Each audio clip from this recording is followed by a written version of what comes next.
One of the neat things about the turbine is the fact that it has different sounds. The A unit has a traditional diesel engine inside, so we're going to have to figure out how to make that sound come out of the A.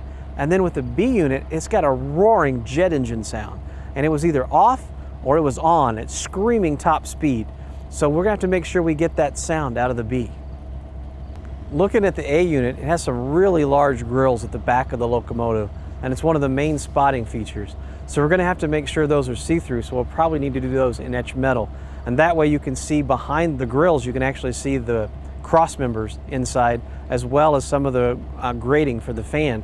And that would be a great place to hide a speaker and get all of the sound out of the A unit. The lines are much different there. The door. One of the things we're really going to have to get right is the nose. And from past experience, we know that the compound contours of a locomotive like this are really hard to do. So we're going to have to work with our engineering team to make sure we get that detail right. You've got the car body, and the lower part matches the car body, but up here the cab gets a little with the cab, wider. yeah, it actually flares out. The unit as built was at a time when GE and Alco had a close relationship. And we've noticed a similarity between just the cab portion and the Alcos. And we think that some of the windows, which might be why we have a lot of extra window parts inside, I think the guys that they were going through the scrapping area were picking up a lot of cab parts because we've got a couple of Alcos here that I think they wanted to put windows in. Really?